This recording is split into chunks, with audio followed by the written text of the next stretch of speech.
Hello, and welcome to Spiritual Awakening Talk and Stories. This is a little rendition of my podcast with me flying solo. Um, I don't know about you, but I've been flying solo a lot as of late, doing a lot of introspection, a lot of soul searching. I find that it's really important that we take the time to be with ourselves quietly, to connect in and to understand what it is we're going through on our own journey, our own path, and to find the answers from above and connect that in to your divine spark, that place within. So today's little podcast is about healing. So what is a healer, you might wonder, as I've been wondering, as I consider myself a healer. To me, a healer is someone who genuinely cares for other people, who wants the best for others, and wants them to be well emotionally, physically, and spiritually. And there are many layers to the human experience, the human psyche. Just the human individual process. I mean, you could spend a lifetime just studying that, and people have. And so as a healer, I pursued the healer's path, and I realized that the systems built around us in regards to healing and how we seek wellness in our world right now are not fully functioning in a way that gives us the ultimate healing and wellness. Okay. So in a lot of ways, we will be in lack of something in our healing journey as humans. So say if you have physical illness and you are grappling with and puzzled with, all of the aspects of whatever it is that is making you not feel well. So you deal with that. But then the emotional baggage comes in, like, why am I not feeling well? Why can I not get better? Why is there no help? Why can nobody figure out why this particular ailment is plaguing me, And I can relate to that. I feel like the best healers are people that experience some kind of illness or something that might slow them down or bog them down, trip them up, and keep them in a place where their mind and spirit does not dwell. And so a lot of sick people have a good mindset, but then the illness will continue. And then the mind gets dragged down into that depth of despair, that depth of wondering, will there ever be healing for me? Will I ever feel good? And what I have found is it is a day-to-day journey. And so I have myself, I have thyroid issues. I was diagnosed at 19 with Hashimoto's. And at the time when I was diagnosed, it was rare. There weren't a lot of autoimmune, they call it autoimmune. That's what they've labeled it as, coined it as, for an ailment. But I believe there's a root cause to the autoimmune things, the diagnoses that we see in our world. I believe there's a root cause. The medical medium goes into that, and I have to agree with him a lot about his hypothesis and his study into the virus attached to autoimmune issues. And so I can't think of the name of that particular virus right now. Of course, my brain just goes blank, but it will come to me. So I'm just going to keep talking.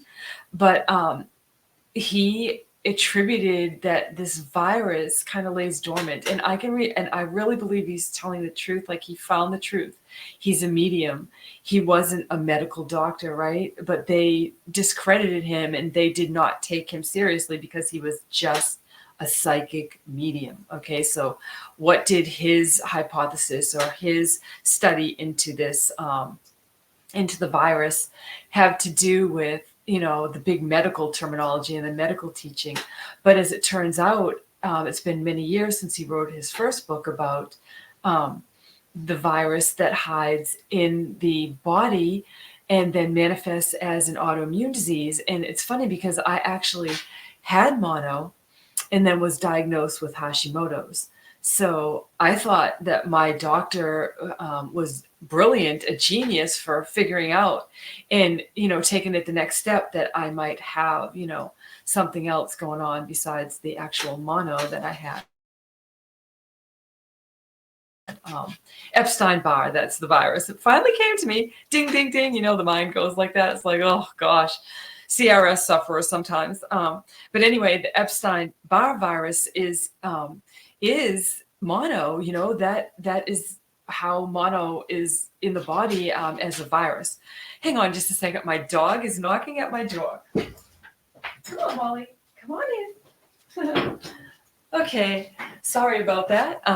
So she wouldn't leave the door alone if I didn't get up and let her in. So I'd be listening to her scratching the whole time. That would really throw me off. So keep in mind, my videos are just free flowing. I don't plan everything I say. They are channeled. They are connecting to my higher guidance and where I'm going with this.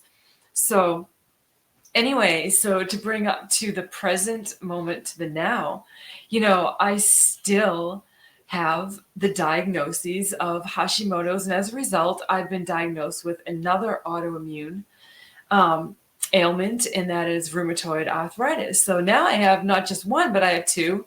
And if I went looking, I could probably find more, but I don't even want to know. Okay, so my focus right now is I just try to do the best I can every day with how I feel. So, some days you see me, some days you don't. That's what my life is. And it gets harder as I get older, but I never give up. So bringing it to where I was today in my thought process about healing. So as a healer, yes, I am a healer.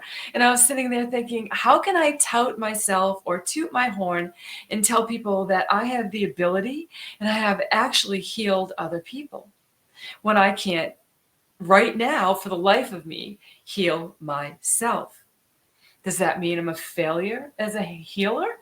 No, absolutely not, because the healings that I've witnessed, the healings that have happened, whether they were spontaneous physical healings or miraculous spiritual connecting the dots kind of healing that took place for someone, that spiritual thing, or whether it was through a reading and we had a breakthrough with the information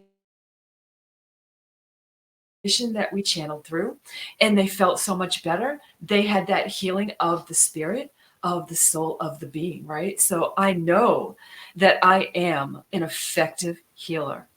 And so I was taking it even further because last year I got my level 1 QHHT, and I bought the book by Julia Cannon, and I have it right here.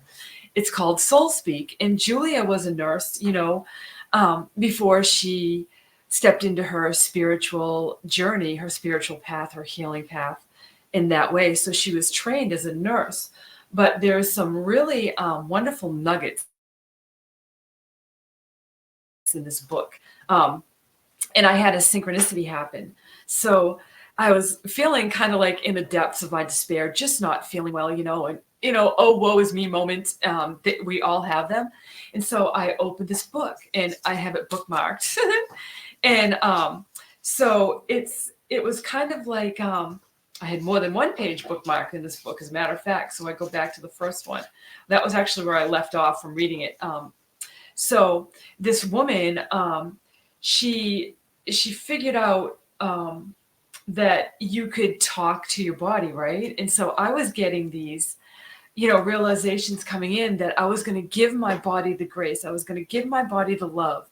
And I was going to acknowledge that even though my spirit, my beingness is in this physical body, that I am not this physical body, okay? And that this physical body is actually having its own journey, okay? And I know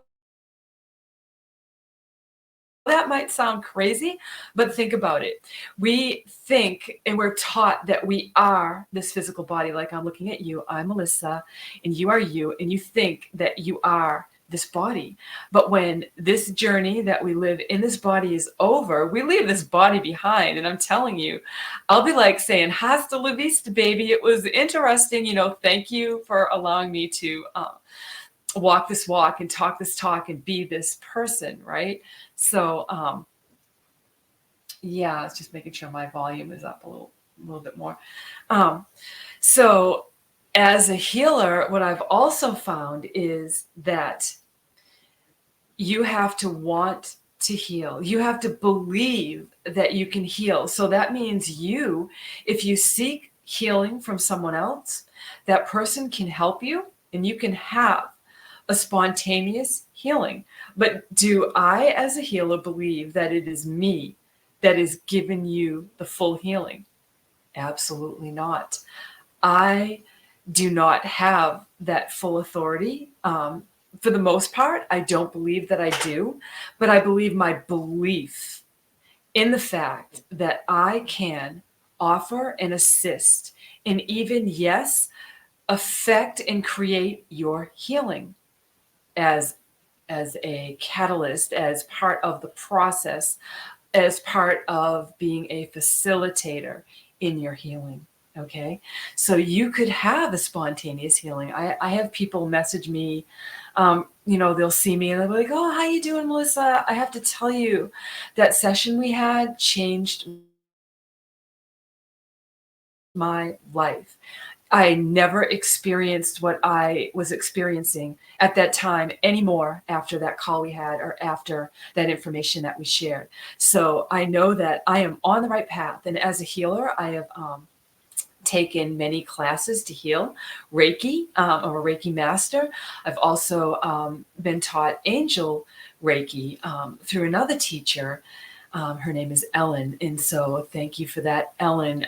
It really opened me up to the clairvoyant aspect of my connection with the angels even more, in working with the angels and knowing that, yes, we can learn modalities of healing, but it's up to us to take what we learn, process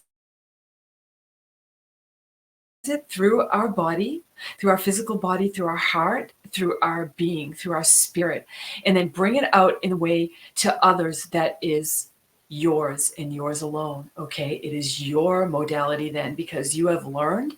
Some people find, and if this is how you heal, amazing, keep doing that. But for me, I have found that I take bits and pieces of everything I learn, and then I take it, I use that, but it comes through me in a way that I am that divine channel. It's me that I'm using what I have learned.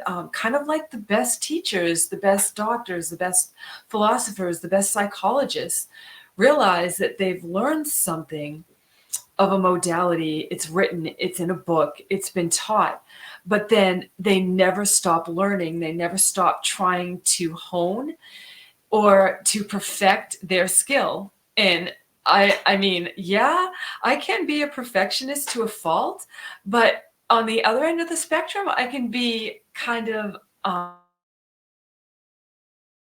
can kind of drag my feet and procrastinate a little bit and be a little reluctant. So we take what we learn and then we use it in a way that feels comfortable to us. And so as I went on my healing journey, and then I also learned a modality of Atlantean healing.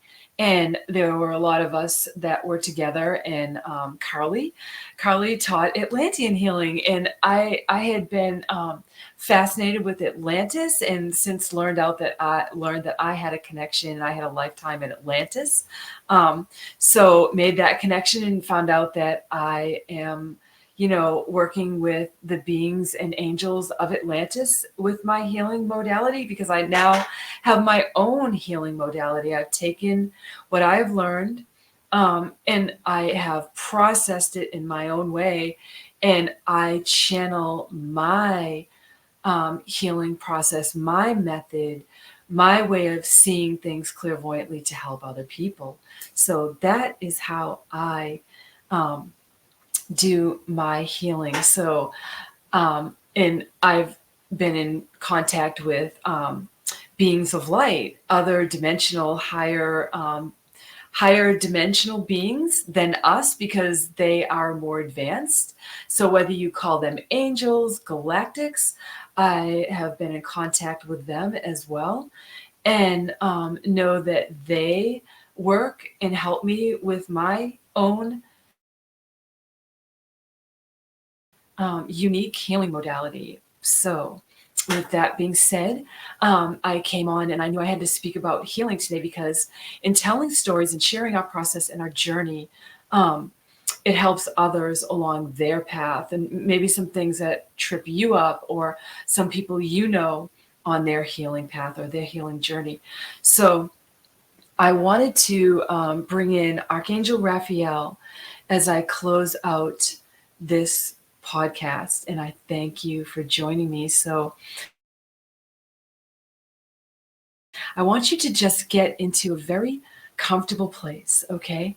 And I want you to just relax wherever you're sitting, laying down, and just take some deep cleansing breaths with me. In through the nose, hold 2, then breathe out.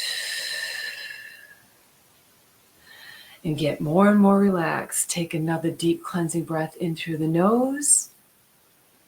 Hold 2.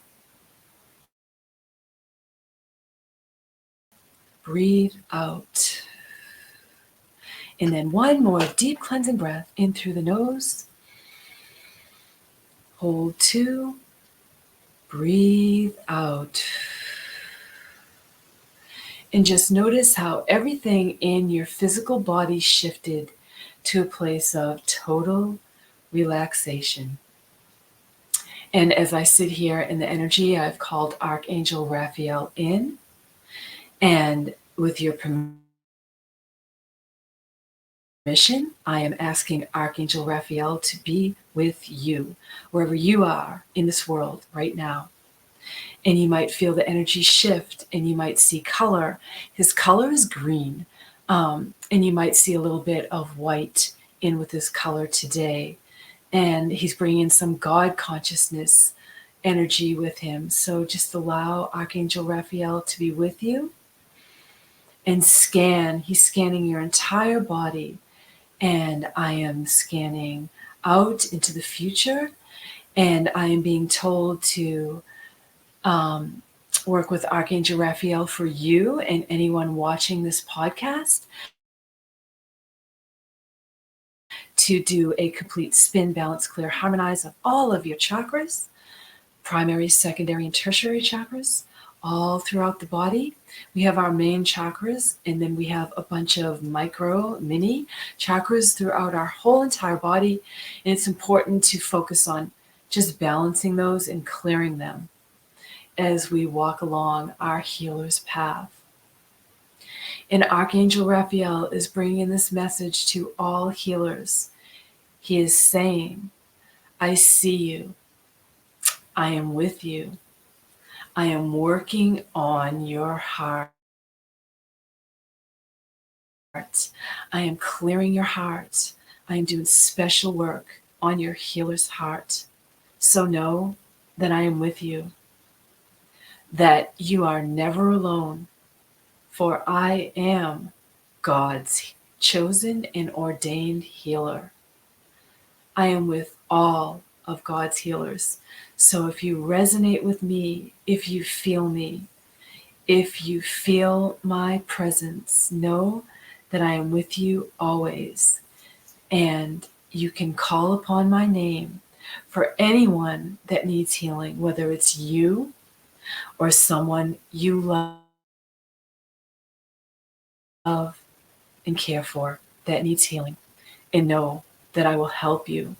I will be with you to send and to facilitate in your intention of divine love in healing, because in healing others, we heal ourselves, And in giving of ourselves with our intentions of healing, we receive healing.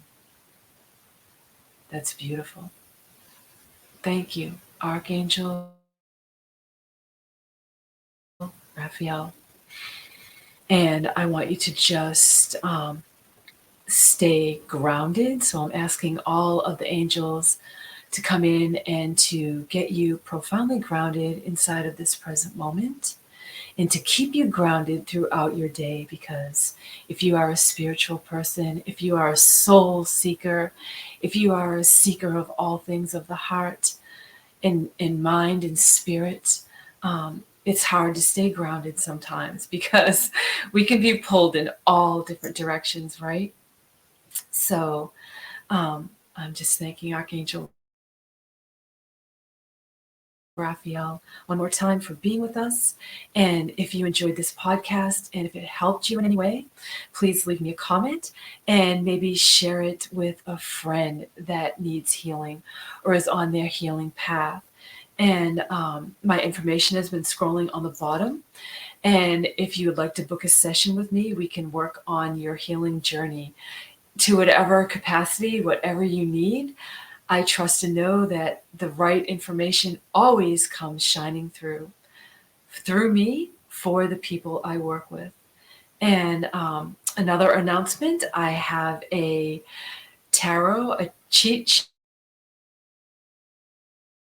tarot class starting February 1st. And if you'd like to join that class, feel free to visit my website, reach out. I have several people that will be there, and all of the sessions will be recorded. And this is no ordinary tarot class. This is about connecting with you. This is about connecting with the people in the class. This is about digesting and processing the cards and the messages that come through with them in a very organic way, but creating a book, like a journal. I have it right here. We're going to be creating a book, okay, and we'll be meditating in each of the classes, and we will fill this book like a scrapbook of the class. And as you can see, mine is empty right now, but it's not going to be empty for long. And we are going to journey through the tarot, and it will be healing, and we will learn a lot about ourselves and how to work with the cards, the beautiful spiritual connection with the cards and the guides and the masters that come through to help us, to help others with the cards. I will never just be a tarot reader. Not that that is a bad thing. Like if that is your jam and you only use the tarot to read, blessings to you. Awesome. That's your modality. That's how you work, right? But I know that I will never just be a tarot reader. I will always use other aspects of everything I've learned as a psychic medium, to use the cards as kind of a little gateway or as affirmations, confirmations during a reading. So that's my hope, that you learn where you sit with the tarot and how you take the tarot and use it then on your spiritual path, your spiritual journey. And the tarot is mystical, and the tarot is magical. And the messages that come through and the cards that come in for each individual, it never ceases to amaze me, okay, or blow my mind with the channel messages, because I'm like a natural channel. It just comes natural for me to channel during a reading. But then the cards just play the way my guides taught me, the way the angels, the way the masters came in and worked with me with my readings. So I hope to impart some of that wisdom and some of that knowledge to you in this cheat sheet tarot class. But it's not a sheet, really. And probably that class name has been used many times by other people, but it's my own. It's the guidance that I've received, how it's going to come through, and this is going to be a beautiful thing that you can pass down, after you create your own personal journey through the tarot. So we will meet the first of the month. That is a structured class. And then we're going to have a floating meeting some other time during each month through 2024. So this is a year-long class. So you have plenty of time to work on the pages. So I actually got this on Amazon. So you can buy, they have a Tree of Life. This was a gift to me. My mom gave me this book. And I thought, I don't want, when I do this book, it's going to be something very special. And so here we are, probably 3 years after I just had this book in my office, and it's going to become something beautiful, like a legacy that hopefully my grandchildren or their children or somebody will have on their desk someday, you know, as they are going to be beautiful spiritual beings as well. So anyway, with that being said, thanks for watching, and reach out to me anytime. My, like I said, my website's been scrolling across. My website is under construction. I do have a number where you can reach me, and you can also email me. I can't answer my text messages, you know, right when they come through, but I promise I do get back to you, and we do get things moving along. So thanks for watching. I'm sending you light, love, peace, and blessings of all kinds. Until next time, Rev Melissa Kennedy signing off. Bye-bye now.